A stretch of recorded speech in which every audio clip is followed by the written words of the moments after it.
마음을 다스리는 자가 세상을 다스린다. 조선시대 유명한 성리학자 율곡 이이 선생님께서 남기신 이 말씀은 수백 년이 지난 지금까지도 우리의 가슴을 울리는 지혜입니다. 율곡 선생님은 16세기 조선 중기의 대표적인 학자로 당시 혼란스러운 정치 상황과 사회 구조 속에서도 흔들림 없는 마음가짐의 중요성을 강조하셨습니다. 그 당시 임진왜란과 같은 국난을 겪으며 나라가 혼란에 빠져 있을 때 율곡 선생님은 개인의 내면을 바로 세우는 것이 국가를 바로 세우는 첫걸음이라 가르치셨습니다. 이 명언은 선생님의 대표적인 저서 성학지묘에 담겨 있으며 당시 선조 임금께 올린 상소문에서도 자주 언급되었던 핵심 사상입니다. 율곡 선생님의 학문적 배경을 살펴보면 그는 어머니 신사임당의 영향으로 어린 시절부터 뛰어난 학문적 재능을 보였습니다. 13세에 이미 과거에 합격할 만큼 뛰어난 실력을 갖추었으며 성리학을 깊이 연구하면서도 실용적인 개혁 정신을 잃지 않았습니다. 특히 그의 학문은 심학이라고도 불리는데 이는 마음을 중심으로 세상을 이해하고 다스리는 학문이라고 할 수 있습니다. 율곡 선생님이 남긴 수많은 저술 중에서도 마음을 다스리는 자가 세상을 다스린다라는 명언이 특별한 이유는 개인의 내면 수양이 어떻게 외부 세계에 영향을 미치는지에 대한 깊은 통찰을 담고 있기 때문입니다. 이 명언은 단순히 겉으로 보이는 행동을 통제하는 것이 아니라 그 행동의 근원이 되는 마음을 다스리는 것의 중요성을 강조합니다. 율곡 선생님은 마음이 바르게 서 있지 않으면 아무리 좋은 제도나 법률이 있어도 사회는 혼란에 빠질 수밖에 없다고 보았습니다. 반대로 개인이 자신의 마음을 바르게 다스릴 수 있다면 그것이 모여 가정과 사회, 나아가 국가 전체를 바르게 이끌 수 있다고 확신했습니다. 이는 오늘날 우리가 외부 환경이나 타인을 탓하기 전에 먼저 자신의 내면을 성찰해야 한다는 교훈으로 이어집니다. 더 깊이 들어가 보면 율곡 선생님이 말하는 마음 다스림은 단순히 감정을 억누르거나 통제하는 것만을 의미하지 않습니다. 그것은 자신의 본성인 성과 감정인 정을 올바르게 인식하고 이를 조화롭게 발현시키는 것을 포함합니다. 성리학에서는 인간의 본성이 선하다고 보지만 그것이 외부 세계와 만나 감정으로 표출될 때때로는 왜곡되거나 과도해질 수 있다고 설명합니다. 따라서 마음을 다스린다는 것은 이러한 감정의 흐름을 바르게 인식하고 본성에 맞게 조절하는 능력을 기르는 것입니다. 이것이 바로 율곡 선생님이 강조한 경자세, 즉 늘 깨어있는 마음으로 자신을 성찰하는 태도의 중요성입니다. 이 명언이 특별한 이유는 단순히 개인의 수양을 강조하는 것이 아니라 개인의 내면, 다스림이 어떻게 세상을 변화시키는 힘으로 이어지는지를 명확하게 보여주기 때문입니다. 우리는 흔히 외부 환경이나 타인의 변화를 바라지만 진정한 변화는 내 자신의 마음을 올바르게 다스리는 데서 시작됩니다. 이러한 가르침은 현대 사회에서도 여전히 유효하며 우리가 일상에서 마주하는 많은 문제들을 해결하는 지혜를 제공합니다. 첫 번째로 조선시대의 역사적 배경 속에서 이 명언의 의미를 더 깊이 살펴보겠습니다. 율곡 선생님이 활동하셨던 16세기 조선은 정치적 분쟁과 외세의 위협이 끊이지 않던 시기였습니다. 그는 선조 임금이 즉위한 초기부터 적극적으로 국정에 참여하여 각종 개혁 방안을 제시했지만 당시 사림 세력 내의 갈등으로 인해 많은 어려움을 겪었습니다. 특히 동인과 서인으로 나뉘어 벌어진 당쟁은 조정을 혼란에 빠뜨렸고 이는 결국 임진왜란이라는 국가적 위기를 효과적으로 대처하지 못하는 원인이 되기도 했습니다. 이러한 혼란스러운 상황에서 율곡 선생님은 근본적인 문제의 원인이 개인의 마음가짐에 있다고 보았습니다. 관리들이 자신의 이익만을 추구하고 왕이 옳고 그름을 분별하지 못하며 백성들의 고통에 무관심한 것은 모두 마음이 올바르게 서 있지 않기 때문이라고 진단했습니다. 그래서 그는 경목요결과 같은 저서를 통해 어린 시절부터 마음 다스림의 중요성을 교육해야 한다고 강조했습니다. 특히 율곡 선생님은 당시 임금인 선조에게 올린 상소문에서 나라의 안정과 백성의 복지는 임금 자신의 마음가짐에서 비롯된다고 직언했습니다. 이는 매우 용기 있는 발언이었으며 리더의 자기 수양이 조직 전체에 미치는 영향을 강조한 것입니다. 그는 임금이 자신의 욕심과 분노를 다스리지 못하면 신하들도 같은 길을 따르게 된다며 리더로서의 솔선수범을 강조했습니다. 이러한 가르침은 현대 리더십 이론에서도 여전히 중요한 원칙으로 인정받고 있습니다. 또한 율곡 선생님은 마음 다스림의 구체적인 방법으로 거경궁리를 제시했습니다. 이는 항상 경건한 마음가짐을 유지하면서 사물의 이치를 깊이 탐구하는 것을 의미합니다. 그는 일상의 모든 순간이 마음을 다스리는 연습의 장이라고 보았습니다. 식사를 할 때나 걸음을 걸을 때, 심지어 잠을 잘 때도 마음을 다스리는 수양의 기회라고 여겼습니다. 이는 현대의 마음챙김 개념과 놀랍도록 유사합니다. 율곡 선생님의 가르침은 당시 조선 사회에 깊은 영향을 미쳤습니다. 많은 제자들이 그의 가르침을 따라 자신의 마음을 다스리는 연습을 했고, 이를 통해 혼란스러운 시대 속에서도 흔들리지 않는 정신적 축을 세울 수 있었습니다. 특히 김장생, 송시열과 같은 그의 제자들은 후대에 큰 영향력을 발휘하며 율곡 학파를 형성했습니다. 이들은 스승의 가르침을 따라 마음 다스림의 중요성을 강조하며 이를 통해 조선 사회의 정신적 버팀목 역할을 했습니다. 이러한 역사적 맥락은 오늘날 우리에게도 중요한 시사점을 제공합니다. 현대 사회에서도 정치, 경제, 사회 각 분야의 혼란과 갈등은 결국 개인의 마음가짐에서 비롯되는 경우가 많습니다.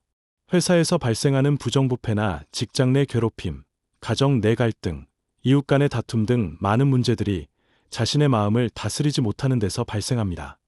따라서 율곡 선생님의 마음을 다스리는 자가 세상을 다스린다라는 명언은 지금 우리에게도 깊은 통찰을 제공합니다. 이 명언의 실천 전략으로는 매일 아침 명상의 시간을 갖는 것을 추천해 드립니다. 단 5분이라도 고요히 자신의 마음을 들여다보는 습관을 들이면 하루 종일 감정에 휩쓸리지 않고 차분하게 상황을 대처할 수 있는 힘이 생깁니다. 명상을 시작하는 방법은 매우 간단합니다. 조용한 장소에 앉아 눈을 감고 자신의 호흡에 집중하는 것만으로도 시작할 수 있습니다. 들숨과 날숨을 느끼며 마음에 떠오르는 생각들을 판단하지 않고 관찰하는 연습을 합니다. 처음에는 5분만 해도 충분합니다. 점차 시간을 늘려가며 자신에게 맞는 명상 방법을 찾아보시기 바랍니다. 또한 저녁에는 하루를 돌아보며 어떤 순간에 감정이 격해졌는지, 어떻게 하면 더 현명하게 대응할 수 있었을지 성찰하는 시간을 가져보시기 바랍니다. 이러한 자기 성찰은 일기를 쓰는 형태로 할 수도 있고, 단순히 머릿속으로 정리하는 방식으로도 가능합니다. 중요한 것은 자신의 감정과 행동을 객관적으로 바라보는 습관을 기르는 것입니다. 이런 성찰을 통해 자신의 감정적 패턴을 인식하고 더 나은 방향으로 변화시킬 수 있는 통찰을 얻게 됩니다. 더불어 일상 속에서 자신의 감정에 주의를 기울이는 연습도 중요합니다. 화가 날 때, 불안할 때, 기쁠 때 등 다양한 감정이 일어날 때마다 지금 나는 어떤 감정을 느끼고 있구나 라고 알아차리는 습관을 들이는 것입니다. 이러한 알아차림은 감정에 휩쓸리지 않고 한 발짝 떨어져서 상황을 객관적으로 바라볼 수 있게 해줍니다. 율곡 선생님께서도 말씀하셨듯이 마음을 다스리는 첫걸음은 자신의 마음 상태를 정확히 인식하는 것에서 시작합니다. 두 번째로 이 명언의 현대적 해석에 대해 더 깊이 알아보겠습니다. 현대 사회는 정보의 홍수 속에서 끊임없이 변화하며 우리의 마음을 쉽게 흔들어 놓습니다. 소셜 미디어에서 보이는 타인의 화려한 삶과 비교하며 상대적 박탈감을 느끼거나 넘쳐나는 뉴스와 정보에 불안감을 느끼기도 합니다. 24시간 연결된 디지털 환경은 우리의 주의력을 분산시키고 깊은 생각과 성찰의 시간을 빼앗아갑니다. 이런 환경에서 마음을 다스리는 자가 세상을 다스린다라는 명언은 더욱 중요한 의미를 갖습니다. 현대 심리학에서도 감정 조절의 중요성이 크게 강조되고 있습니다. 감정 조절 능력이 높은 사람들은 스트레스 상황에서도 더 효과적으로 대처하며 대인관계와 직업적 성공에 있어서도 더 나은 결과를 얻는다는 연구 결과가 있습니다. 특히 다니엘 골먼이 제시한 감성지능 개념은 자신의 감정을 인식하고 조절하는 능력이 성공적인 삶을 위해 얼마나 중요한지를 보여줍니다. 또한 긍정심리학에서는 마음의 상태가 신체 건강에도 직접적인 영향을 미친다고 말합니다.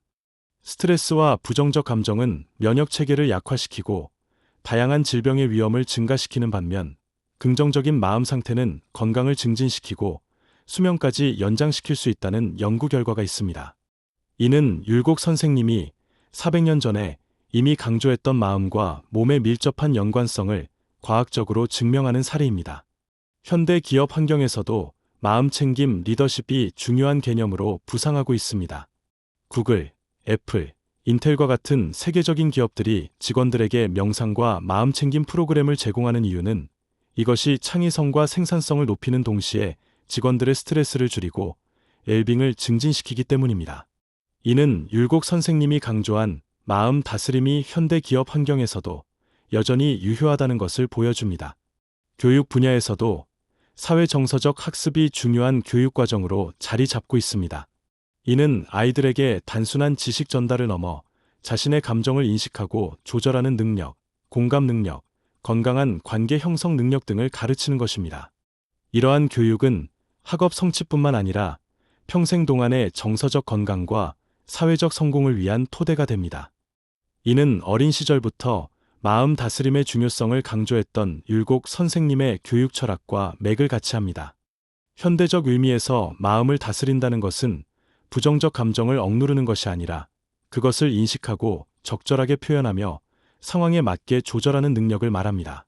예를 들어 직장에서 상사의 부당한 요구에 분노를 느꼈을 때 그 감정을 인식하고 충동적으로 반응하지 않으면서도 자신의 의견을 건설적인 방식으로 전달할 수 있는 것이 마음을 다스리는 모습입니다.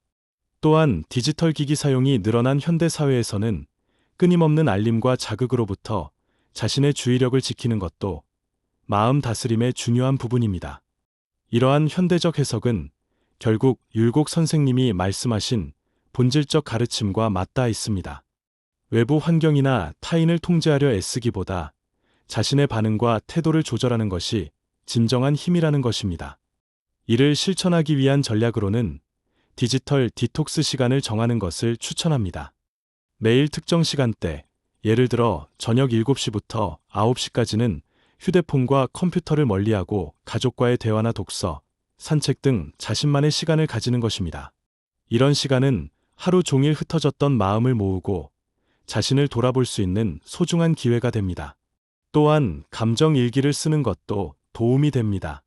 하루 동안 느낀 감정들을 객관적으로 기록하고 그 원인을 파악하다 보면 점차 자신의 감정 패턴을 이해하고 조절할 수 있게 됩니다.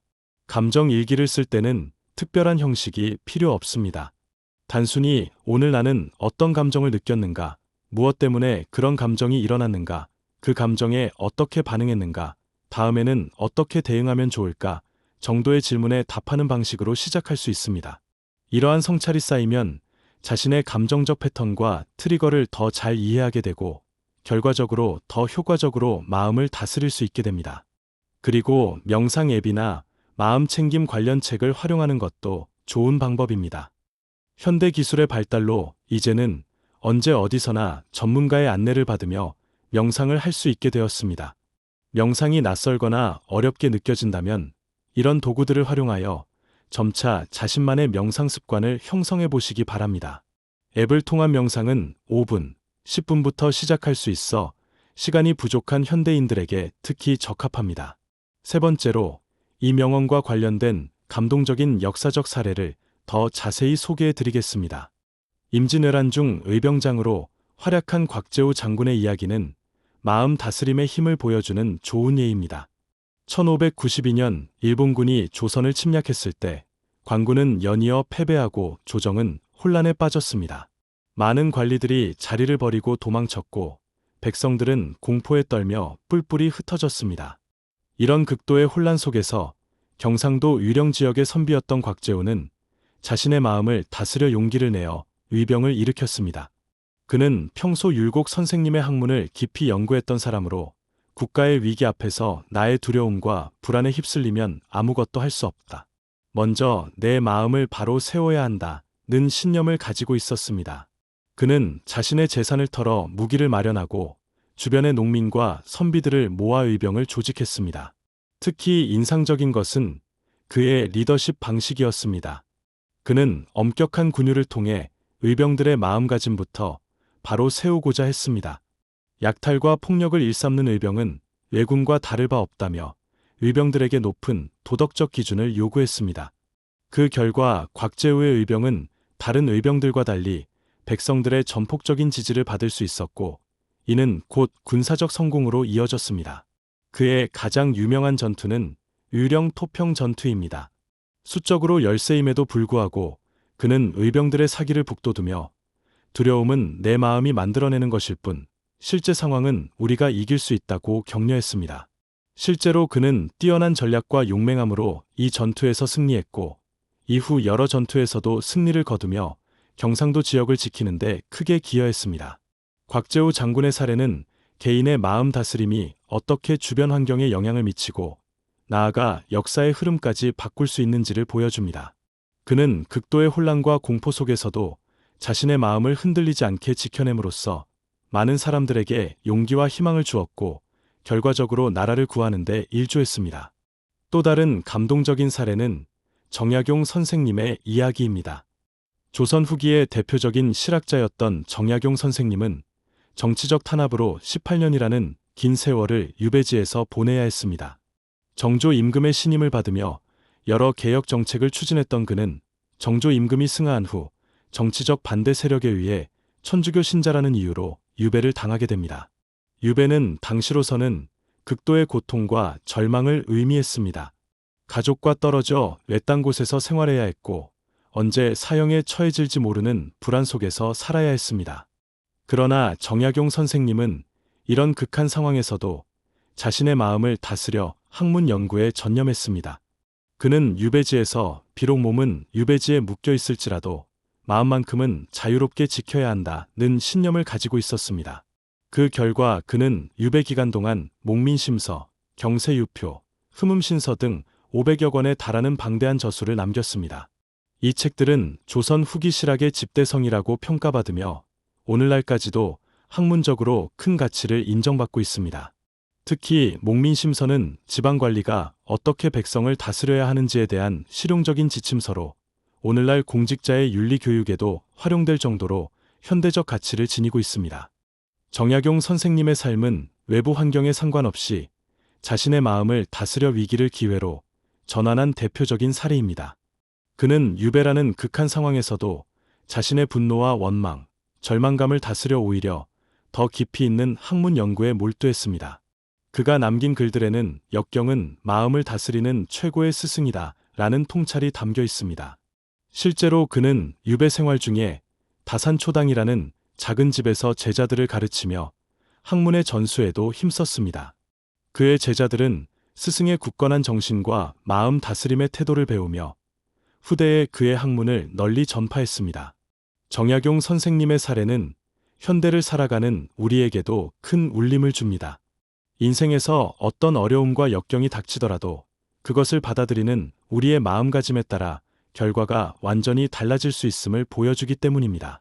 직장에서의 부당한 대우, 사업의 실패, 인간관계의 갈등 등 우리 삶에서 마주하는 크고 작은 어려움들 앞에서 우리는 정약용 선생님의 자세를 떠올릴 수 있습니다. 또 다른 감동적인 역사적 사례로는 조선 중기의 여성문인 허난설원의 이야기가 있습니다. 그녀는 뛰어난 재능에도 불구하고 여성이라는 이유로 많은 제약을 받았고 결혼 후에는 시댁의 냉대와 자식들의 요절이라는 극심한 슬픔을 겪었습니다. 그러나 그녀는 이러한 고통 속에서도 자신의 마음을 시로 승화시켰습니다. 그녀의 시에는 깊은 슬픔과 함께 그것을 초월하려는 정신적 노력이 담겨 있습니다. 한평생 고통 속에 살았으나 내 마음만은 누구도 속박할 수 없었노라는 그녀의 시구는 마음의 자유를 지키려 했던 그녀의 의지를 보여줍니다. 이러한 역사적 인물들의 사례는 오늘날 우리에게도 큰 영감을 줍니다. 어려운 상황에서도 마음을 다스려 위기를 기회로 바꾸는 지혜를 배울 수 있기 때문입니다. 실천 전략으로는 역경에 처했을 때 이 상황에서 내가 통제할 수 있는 것은 무엇인가? 라고 자문해보는 것이 좋습니다. 대부분의 경우 우리가 통제할 수 있는 것은 외부 상황이 아니라 그 상황에 대한 우리의 반응과 태도입니다. 이런 인식만으로도 무력감에서 벗어나 건설적인 행동을 취할 수 있게 됩니다.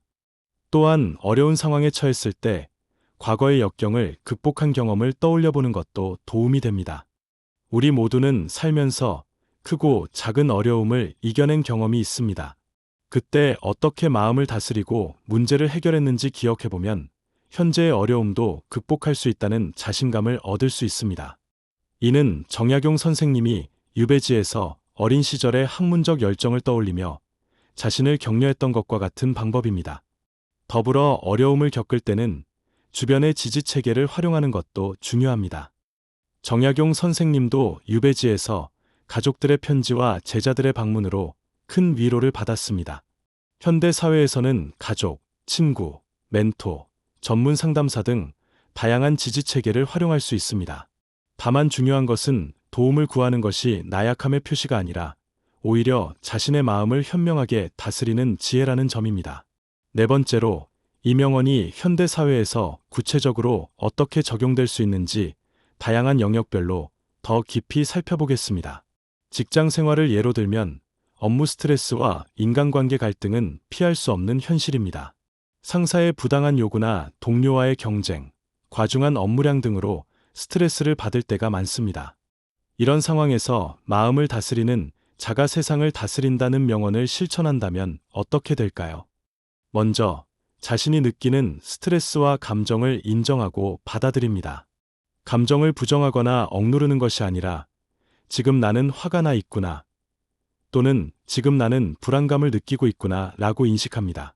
그 다음, 그 감정에 휩쓸리지 않고 한 발짝 떨어져서 상황을 객관적으로 바라봅니다. 이 상황에서 내가 어떻게 대응하는 것이 가장 건설적일까를 고민하는 것입니다. 예를 들어, 직장에서 상사가 불합리한 업무 지시를 내렸을 때 즉각적으로 반발하거나 불만을 표출하는 대신 잠시 마음을 가라앉히고 상황을 객관적으로 분석해 볼 수 있습니다. 상사의 지시가 정말 불합리한 것인지, 혹은 내가 이해하지 못한 이유가 있는 것인지 생각해 봅니다. 그리고 만약 정말 불합리한 지시라면 어떻게 하면 상사와 건설적인 대화를 나눌 수 있을지 고민합니다. 실제 한 직장인의 사례를 들어보겠습니다. IT 회사에 근무하는 김 부장은 평소 자신의 분야에서 전문성을 인정받는 중간 관리자였습니다. 어느 날 새로 부임한 이 상무가 회사의 핵심 프로젝트 방향을 180도 바꾸라는 지시를 내렸습니다. 김 부장은 이 결정이 잘못되었다고 확신했고 처음에는 분노와 좌절감을 느꼈습니다. 그러나 그는 즉각적으로 반응하는 대신 하루 밤을 자면서 자신의 마음을 다스렸습니다. 다음 날 그는 냉정한 마음으로 프로젝트 방향 전환의 문제점을 객관적인 데이터와 논리로 정리했습니다. 그리고 이 상무에게 개인 면담을 요청해 자신의 의견을 건설적인 방식으로 전달했습니다. 상무님의 의도를 이해합니다만 이런 데이터들을 고려하면 다른 접근 방식이 더 효과적일 수 있습니다. 라고 말이죠. 결과적으로 이 상무는 김 부장의 전문적 의견을 존중하여 일부 방향을 수정했고 두 사람 사이에는 오히려 신뢰가 쌓였습니다. 이 사례는 마음 다스림이 단순히 참고 견디는 것이 아니라 더 효과적인 문제 해결과 관계 형성으로 이어질 수 있음을 보여줍니다. 만약 김 부장이 첫 감정대로 분노를 표출했다면 상사와의 관계는 악화되고 자신의 의견도 제대로 전달하지 못했을 것입니다. 가정 생활에서도 마음 다스림은 매우 중요합니다. 특히 자녀 교육에 있어서 부모의 마음 상태는 아이의 성장에 지대한 영향을 미칩니다. 율곡 선생님도 경목요결에서 자녀 교육의 핵심은 부모 자신의 마음가짐이라고 강조했습니다. 예를 들어 아이가 학교에서 낮은 성적을 받아왔을 때 많은 부모들은 즉각적으로 실망감과 불안함을 표현합니다. 이런 성적을 받아왔니? 다른 아이들은 다 잘하는데 라고 비난하거나 이러다가 내 미래는 어떻게 될지 걱정이다 라고 불안감을 드러내기도 합니다. 하지만 이러한 반응은 아이에게 더 큰 스트레스와 자존감 하락만 가져올 뿐입니다. 반면 마음을 다스리는 부모는 다르게 접근합니다. 먼저 자신의 실망감과 불안함을 인식하고 조절한 후 아이의 입장에서 상황을 이해하려 노력합니다. 이번 시험이 어려웠니? 어떤 부분이 특히 힘들었어? 라고 물으며 아이의 이야기를 경청합니다. 그리고 함께 해결책을 모색하는 방향으로 대화를 이끌어갑니다. 다음에는 어떻게 준비하면 좋을지 같이 생각해보자 라고 말이죠. 이런 접근법은 아이에게 실패가 배움의 기회가 될 수 있다는 메시지를 전달하며 부모 자녀 간의 신뢰를 구축합니다. 또한 아이 스스로 자신의 감정을 조절하고 문제를 해결하는 능력을 기르는데 도움이 됩니다. 이는 곧 율곡 선생님이 강조한 마음 다스림을 자녀에게 가르치는 과정이라고 할 수 있습니다. 건강관리 영역에서도 마음 다스림은 중요한 역할을 합니다. 건강한 생활 습관을 유지하는 것은 단순한 위지력의 문제가 아니라 자신의 욕구와 감정을 이해하고 조절하는 마음 다스림의 과정입니다. 많은 사람들이 다이어트나 운동 계획을 세우고도 중간에 포기하는 이유는 단기적인 욕구와 유혹에 마음이 흔들리기 때문입니다. 피곤하다는 감정, 맛있는 음식을 먹고 싶은 욕구, 귀찮다는 느낌 등이 장기적인 건강 목표보다 우선시되는 것이죠. 마음을 다스리는 사람은 이러한 감정과 욕구를 억압하는 대신 그것을 인식하고 수용하면서도 궁극적인 목표를 위해 적절하게 조절합니다. 예를 들어, 오늘은 정말 피곤하니까 격렬한 운동 대신 가벼운 스트레칭만 하자라고 타협점을 찾거나, 지금 단 것이 너무 먹고 싶지만 대신 과일로 대체해보자와 같은 방식으로 접근합니다. 이런 마음 다스림 접근법은 극단적인 제한이나 포기가 아닌 지속 가능한 건강관리로 이어질 가능성이 높습니다. 또한 목표를 달성하지 못했을 때도 자신을 비난하기보다는 다음에는 어떻게 하면 더 잘할 수 있을까? 라고 건설적으로 성찰하는 태도를 길러줍니다. 이를 실천하기 위한 전략으로는 감정에 휩쓸리기 전에 6초 기다리기를 추천합니다. 과학적 연구에 따르면 강한 감정적 반응은 약 6초 동안 지속되다가 점차 약해진다고 합니다. 따라서 화가 났을 때 즉각 반응하는 대신 6초간 깊게 호흡하며 기다리면 더 차분하게 대응할 수 있습니다. 또한 미래의 나를 생각하는 연습도 도움이 됩니다. 만약 내가 내일의 나라면 지금 어떻게 행동했으면 좋겠는가? 라고 자문해 보는 것이죠. 이런 질문은 현재의 감정에서 벗어나 더 넓은 관점에서 상황을 바라볼 수 있게 해줍니다. 직장에서 동료와 갈등이 생겼을 때 내일의 내가 오늘의 나에게 어떤 조언을 해줄까? 라고 생각해보면 보다 냉정하고 현명한 판단을 내릴 수 있습니다. 마지막으로 감사일기를 쓰는 습관도 마음 다스림에 큰 도움이 됩니다. 하루를 마무리하며 그날 있었던 작은 행복과 감사한 일들을 적어보는 것입니다. 연구에 따르면 감사일기는 긍정적인 감정을 강화하고 스트레스와 불안을 줄이는 효과가 있습니다. 이는 율곡 선생님이 말씀하셨던 경의 자세와도 연결됩니다.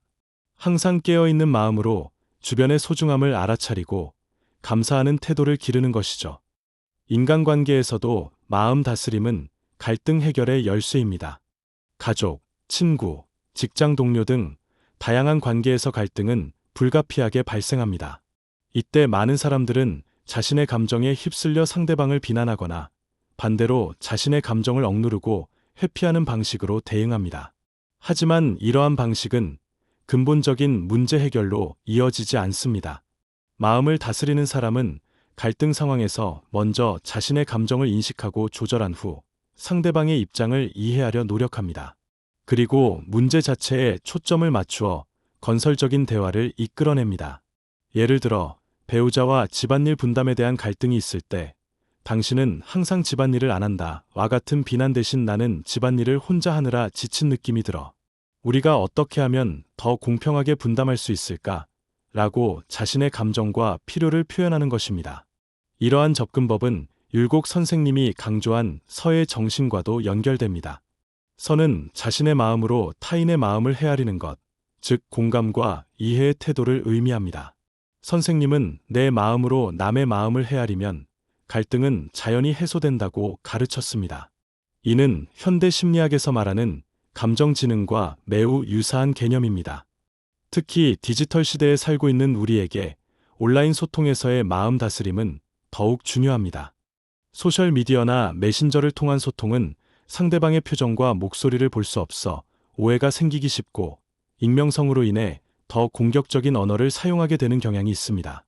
이런 환경에서 마음을 다스려 신중하게 소통하는 것은 온라인 갈등을 예방하고 건강한 디지털 문화를 만드는 데 기여합니다. 실천 전략으로는 일단 작성하고 보내지 않기가 있습니다. 화가 나거나 감정이 격해졌을 때 메시지나 댓글을 작성하더라도 바로 보내지 않고 잠시 시간을 두고 다시 읽어보는 것입니다. 이렇게 하면 감정에 휩쓸려 후회할 만한 말을 하는 것을 예방할 수 있습니다.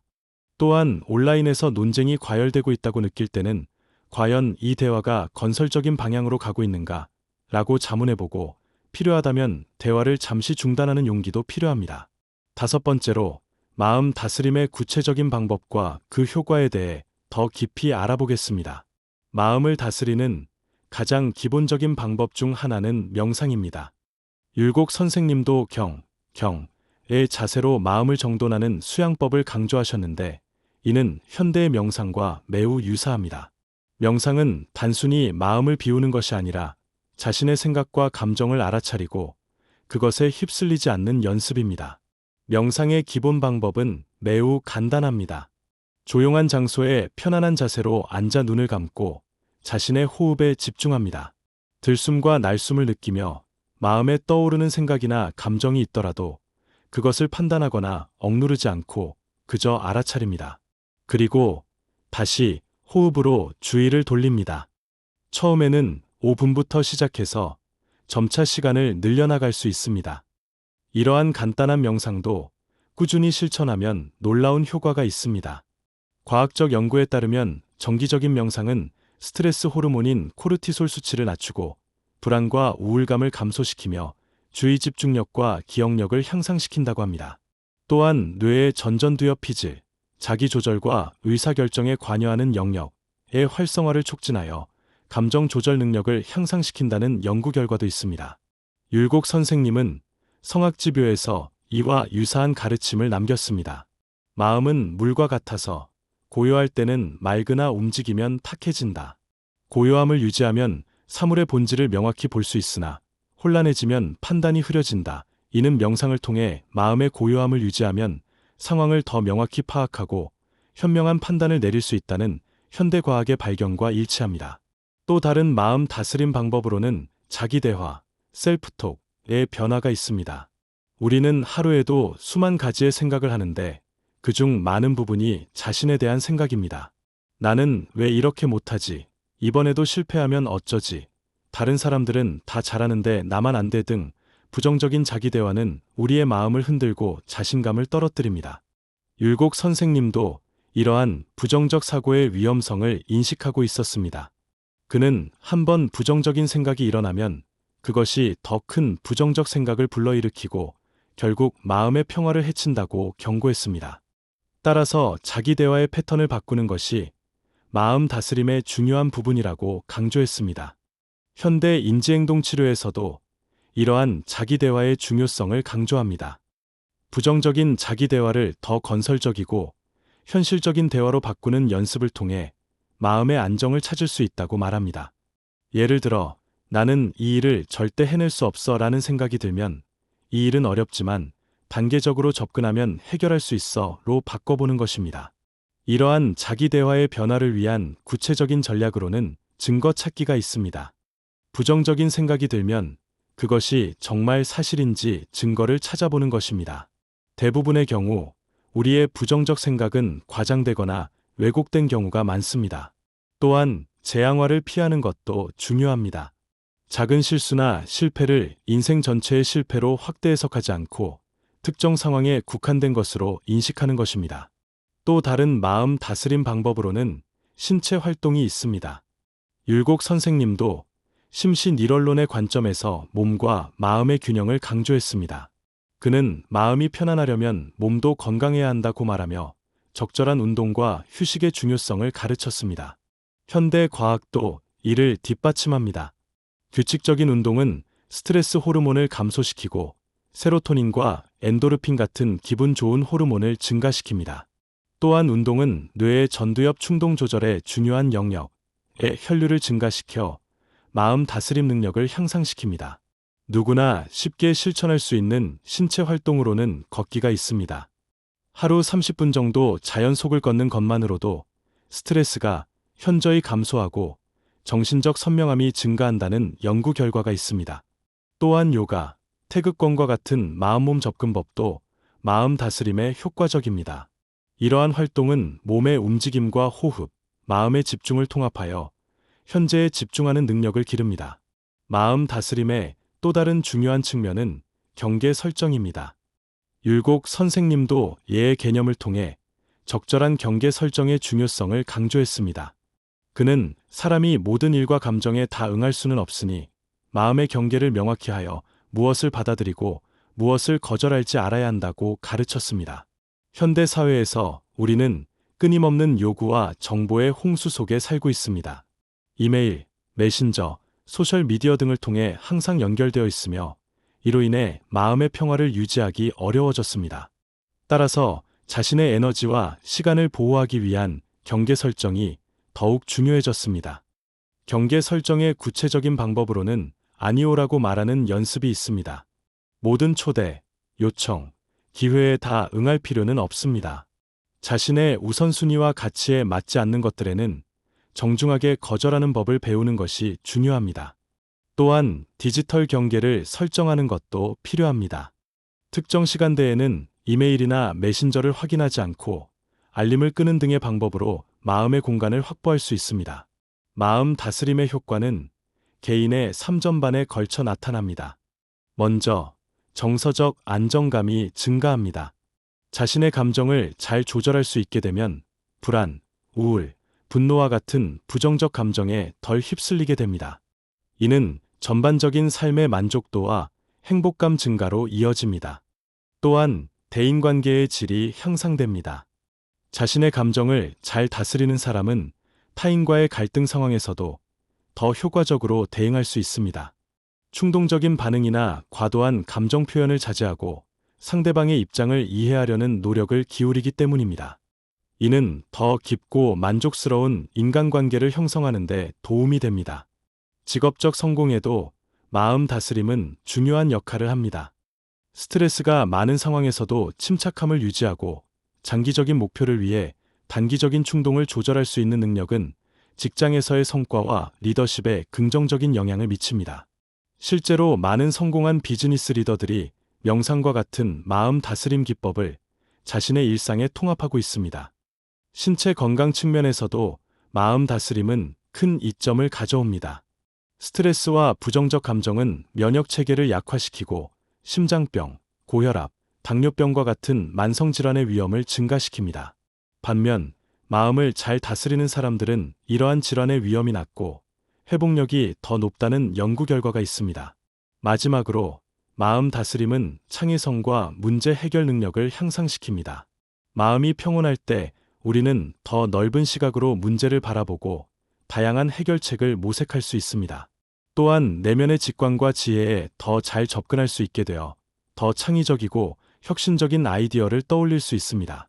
이러한 모든 이점을 고려할 때 율곡 선생님의 마음을 다스리는 자가 세상을 다스린다라는 명언은 단순한 철학적 표현이 아니라 실제 삶의 질과 성공에 직접적인 영향을 미치는 실용적인 지혜임을 알 수 있습니다.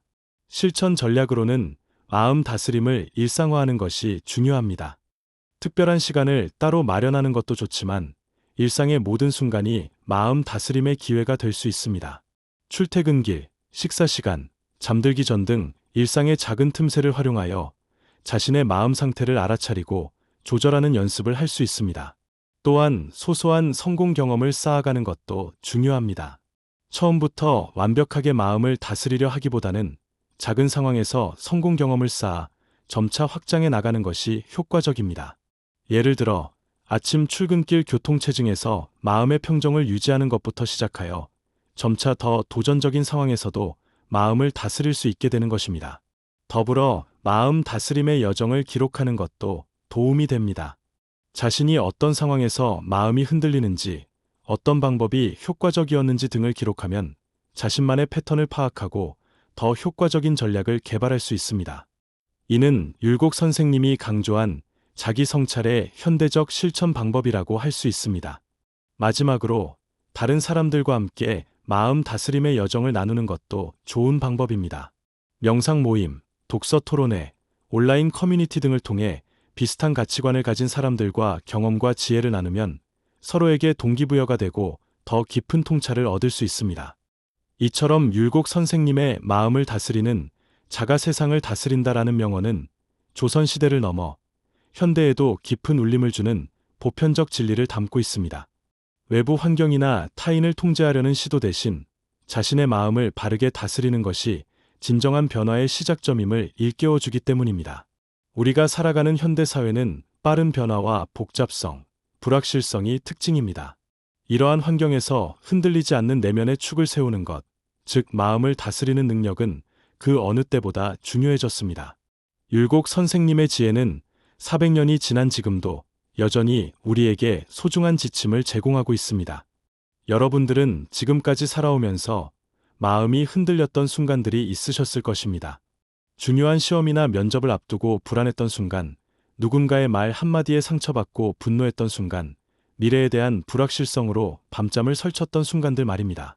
이런 때마다 우리는 어떻게 대처해 왔을까요? 많은 경우 우리는 외부 환경이나 타인을 변화시키려 노력했을 것입니다.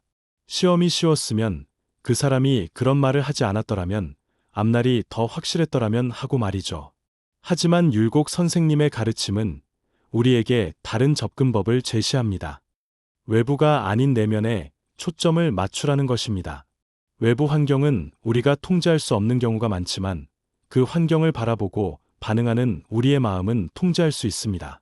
이것이 바로 마음을 다스리는 자가 세상을 다스린다는 명언의 핵심입니다. 여러분께 질문을 드리고 싶습니다.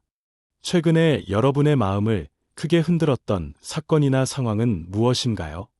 그때 여러분은 어떻게 반응하셨나요?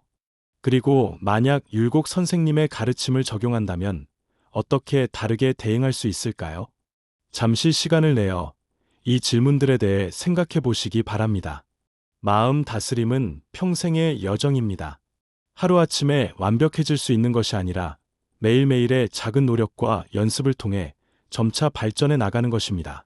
율곡 선생님도 이를 잘 알고 계셨기에 마음 다스림은 하루아침의 공부가 아니라 평생의 수행이다 라고 강조하셨습니다. 오늘 여러분이 이 영상을 통해 배운 지혜를 일상에 적용해 보시길 권해드립니다. 아침에 일어나면서 오늘 하루 나는 내 마음을 어떻게 다스릴 것인가 라고 자문해 보세요. 그리고 하루를 마무리하며 오늘 나는 어떤 순간에 마음이 흔들렸고 어떻게 대응했는가를 돌아보는 시간을 가져보세요. 이런 작은 실천이 모여 여러분의 삶에 큰 변화를 가져올 것입니다. 과제로 일주일 동안 매일 저녁 5분씩 마음 다스림 일기를 써보시는 것을 추천합니다. 그날 있었던 감정적인 순간들을 기록하고 어떻게 대응했는지, 그리고 더 나은 대응 방법은 무엇이었을지 성찰해보는 것입니다. 일주일 후에는 자신의 감정 패턴과 대응 방식에 대한 통찰을 얻게 될 것입니다. 또한 주변에 함께 마음 다스림의 여정을 나눌 수 있는 친구나 가족을 찾아보는 것도 좋은 방법입니다. 서로의 경험과 지혜를 나누면서 함께 성장해 나갈 수 있을 것입니다. 댓글로 여러분의 경험과 통찰을 공유해 주신다면 다른 시청자들에게도 큰 도움이 될 것입니다. 율곡 선생님은 한 사람이 마음을 바르게 하면 한 가정이 바르게 되고, 한 가정이 바르게 되면 한 사회가 바르게 되며, 한 사회가 바르게 되면 나라 전체가 바르게 된다고 가르치셨습니다. 이처럼 개인의 마음 다스림은 단순히 개인의 행복을 위한 것만이 아니라 가정과 사회, 국가 전체의 변화를 이끄는 출발점입니다. 지금까지 살펴본 것처럼 마음을 다스리는 자가 세상을 다스린다라는 율곡 선생님의 명언은 400년이 넘는 시간이 지난 지금도 여전히 우리 삶의 깊은 통찰을 제공합니다. 조선시대라는 시간적 배경과 유교적 가치관 속에서 탄생한 이 지혜는 현대 사회의 복잡한 문제들에도 적용될 수 있는 보편적 진리를 담고 있습니다. 외부 환경이나 타인을 통제하려는 시도 대신 자신의 마음을 바르게 다스리는 것이 진정한 변화의 시작점임을 깨닫게 해주기 때문입니다. 구독하시면 앞으로도 이처럼 우리 선조들의 지혜를 현대적으로 재해석하여 실생활에 적용할 수 있는 다양한 콘텐츠를 만나보실 수 있습니다. 한국의 풍부한 사상과 철학을 쉽고 실용적으로 풀어내어 여러분의 삶에 긍정적인 변화를 가져다 줄 것입니다. 또한 다양한 역사적 인물과 그들의 지혜를 통해 현대인의 고민을 해결하는 방법을 계속해서 소개해 드릴 예정입니다. 오늘 영상이 도움되셨다면 구독과 좋아요 부탁드립니다. 다음 영상에서 다시 만나요.